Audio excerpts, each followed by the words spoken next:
Hello, everyone. Welcome to this webinar about the HHS pathway. I am Karthik Raghunathan. I'm a gastroenterologist, and I'm doing my J1 waiver in Kansas.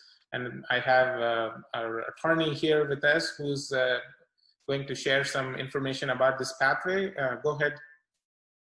Yeah, hi, everybody. My name is Mahsa Khanbabai. I'm an immigration attorney in Massachusetts, and I've been practicing immigration law for about 20 years now with a sole focus on immigration, but within the field of immigration, I'd probably say about 60% of my practice, maybe even 75%, is in the healthcare field, particularly with physicians, but also dentists, physical therapists.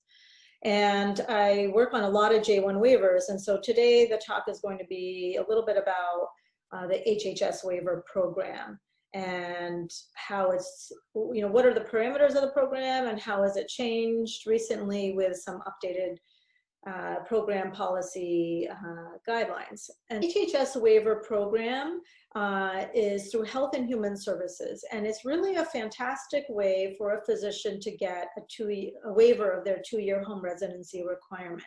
As you all know, you're subject to return to your home countries for 2 years, except if you get a waiver.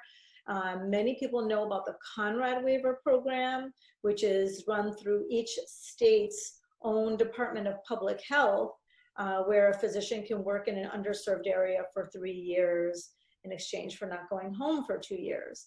And then obviously there's extreme hardship and persecution, but not many people know that interested government agencies, or IGAs, can also be sponsors of physicians who are willing to work in underserved areas. And one of the best programs out there is this HHS waiver program.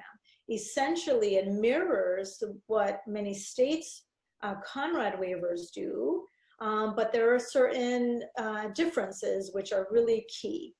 The first big difference is it's only available for primary care physicians. It is not available for specialists, but for very limited circumstances. And so I'd like to actually talk about that right now because I think that's one of the key things. And someone put in the chat box here about child psychiatry. Yes, child psychiatry actually will qualify for an HHS waiver. The key related to the issue of what is specialty and what is not specialty training that would disqualify someone from the HHS waiver program all relates to part of the criteria, which is a physician must be willing to start to work within 1 year of having completed residency training. So that's where that primary care thing really comes into play. And I'm going to talk about maybe some unique exceptions that might apply. So imagine, you're doing your residency in internal medicine, your 3-year residency is over, and then you start like a geriatrics, or 1 year, psychiatry, child psychiatry fellowship program. If during that 1 year of your fellowship program, you find a job, and that employer is willing to sponsor you and they meet all of the other requirements, which we're going to talk about, but I just want to get this primary care specialty out of the way because I know it's a big deal for a lot of you. As long as you're willing to start within 1 year of having finished your residency, then you can do it if you have that 1 year of fellowship training that you're getting under your belt. So you could be in a child psychiatry, adult psychiatry. Geriatrics is a very common one where a person can go ahead and be sponsored for an HHS waiver. The other criteria obviously are the same things that a lot of Conrad waivers have, which is it must be either in an underserved area or the patients that you're treating come from an underserved area. And that's a very unique thing that you might know about already, that some states' Conrad waivers will allow a physician to do a flex waiver, where they may not be physically sitting in an office treating patients that's designated as a HPSA, but their patients are coming from HPSAs. And so HHS will actually also consider if you are going to be treating patients coming from HPSAs, but you are not physically based at an office that's in a HPSA. So that's a really wonderful aspect of this program, because not all states, for example, will allow you to do a flex waiver, or they give flex waivers secondary priority, for example. So with the HHS program, you don't have that. The other amazing thing about the HHS waiver program is there is no limit. Like the Conrad 30 program, there's only 30 per state. HHS has no limit at all. They currently process about 80 waivers per year, but we're expecting that with some of the changes, it'll expand, and they will be able to take on increased capacity, and maybe they'll do 100 a year, 120 a year, who knows. The key change that has taken place is that HHS waivers used to only be available for community health centers.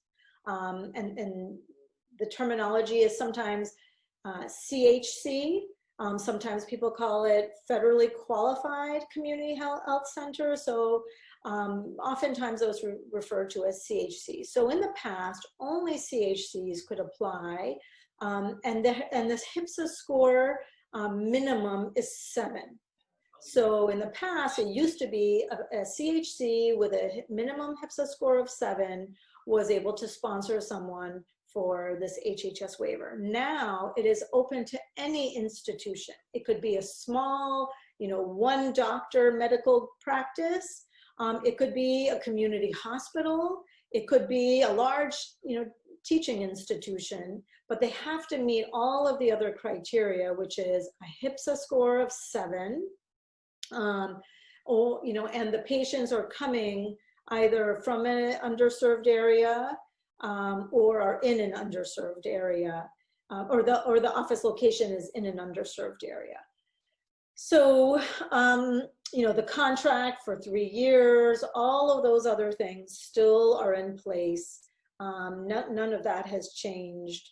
But really, I think the highlights of the HHS waiver program are that there are no deadlines, there are no limits. So it can be a really nice backup option for some of you who, for example, didn't get into your first choice, let's say, New York or California, Massachusetts, all fill up and receive well over the 30 that they can grant each year. Mahsa, so the program always used to exist even before, but the change now is the HPSA score of 7 or above, and any employer are able to sponsor within the primary care specialties. So that's the newest addition, right? The newest addition is that it's open to any type of facility. Yeah, and if will that qualify for a physician national interest waiver if someone is interested in filing for a, the 5-year underserved criteria? Would this pathway still be applicable for those? Yes, it is. Yes, okay. It's still considered to be working, employment in an underserved area. Now that's where you have to worry then, possibly about this flex position and whether or not you want to try to make the argument that you should qualify. I think that's probably kind of a little bit more risky, but something that could be looked at. And if I'm a prospective employer who is actually located in a HPSA HPSA score of 7, and I'm interested in using this pathway, what are the steps involved? Yeah, great question. So it's going to be much like a Conrad waiver in that your employer, whoever is hiring you and giving you the contract to work for 3 years, they are the sponsor. They are the ones that must submit all of the paperwork and petition and application to HHS. And so you're going to work closely with the employer, who's going to really work closely with the attorney to prepare all of the supporting materials and submit it to HHS. And what's the usual processing time in your experience with the HHS pathway? That's another amazing thing about this program. Literally, I have had most of my cases turned around in 2 weeks. Wow, okay. So good. From the date of filing with HHS to the date that you get a letter back from HHS, 2 weeks. And then it goes to Department of State and USCIS. The rest of the process is the same. Correct. Is there any role for the state health department in any of this process? I know Delta Regional and Appalachian relies on the state to give a letter that such a place is underserved and so forth. Does HHS need anything Yes, like that? they do. They also want a letter from the state to confirm that it's in the national, or public interest. Public interest. And I think the biggest game changer is the addition of all the sites within that HPSA score and the ability to not having to wait for an application period for Conrad 30 and whether or not you will be picked under one of the 30 spots or stuff. I remember a couple of years ago, I think it said 110. I was looking the other day. They said they sponsored 110 waivers in that particular year, 2018. So you would expect this year with these changes, there will be more number of employers who might be actually interested in this pathway. Yeah, I think so, especially for, those providers that are, those facilities that are having a hard time recruiting primary care physicians and hospitalists. I think this is really a game changer for both those facilities and for primary care providers, because then you're not competing anymore with all other kinds of facilities and specialists. Is there any class for chief residents? If someone does just a chief resident for 1 year, would they still be able to apply through this pathway? Yes, as long as they're doing it within, actually, the chief resident year, I think they've considered that as part of the residency. Is there any insurance requirements to be eligible for HHS pathway? Some Conrad 30s have, like, you have to have a sliding stay. Oh, I'm sorry. Yes, they do require that you be willing to see all patients regardless of their ability to pay. Okay. People who are just starting the pathway don't realize the intricacies of a Conrad 30 and the wait time, and I know Ohio still is like processing applications from last year. Some states are just, the timeline just doesn't match for a lot of people. So it'll be good to have this as a good pathway for a lot of. Yeah, and I mean, the thing is not a lot of immigration attorneys, even those that specialize in healthcare providers. I mean, obviously, just like physicians, right? You have lots of subspecialties. In immigration law, there are a lot of subspecialties. And not a lot of immigration lawyers are really familiar with all of the intricate details related to physician immigration issues. So you might come across someone who's been working with, your potential employer for years, but really maybe doesn't focus their practice on physician immigration. And so they might not even be aware of this HHS waiver program. I can't tell you countless times that I've had, Conrad waiver program directors tell me, I'm still getting applications from community health centers. And community health centers should have known about this for years, but unfortunately, it all goes to a lot of how familiar the attorney is. And so be sure that if you are interviewing, that you make them aware of this if you're in a primary care position. And can you share some success stories of people you've helped hire through this HHS pathway, where they are working and what specialties they are? Yeah, so the only specialists that I've really been able to help with this are geriatricians and let's say like a child psychiatry fellow who's ended early for some reason.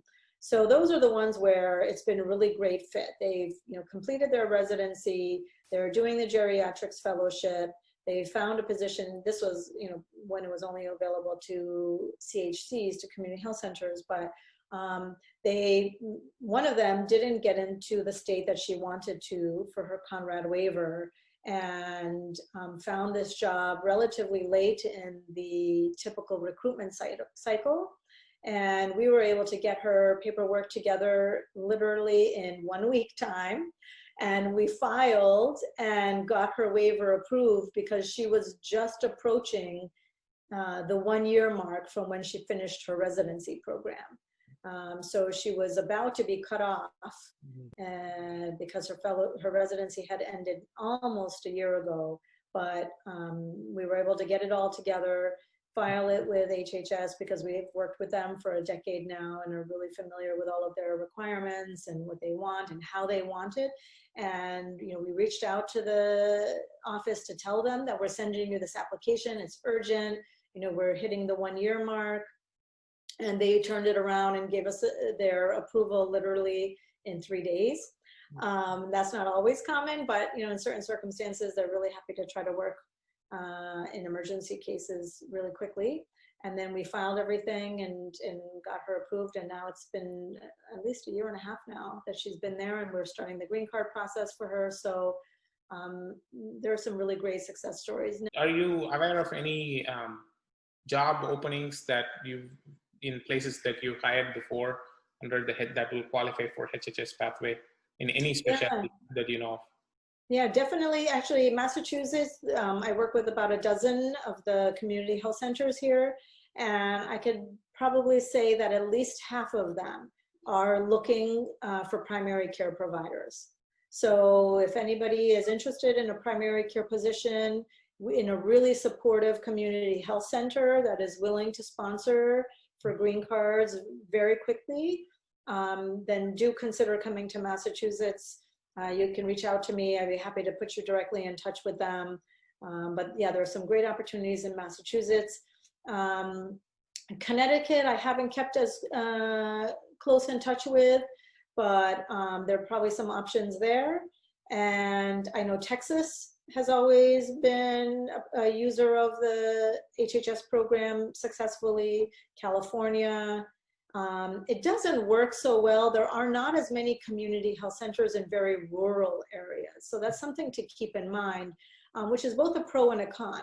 One, if you're looking to work in a community health center, you know that it's going to be in more of an urban environment. It's going to be closer to a city. So it's going to be a little bit more conducive to that kind of living, if that's what you're looking for. If residency ends July 1, 2021, then your job must start July 1, 2022 to qualify for this pathway.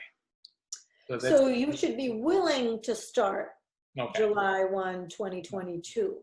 Okay. As long as your application is filed with HHS during that 1 year, when your H1 is actually approved and when you can actually start working is a separate matter. Thanks for the time and all the help. Sure, my pleasure. It was great to talk to you all, and reach out anytime. Good to see you. Yeah. Bye-bye. Bye.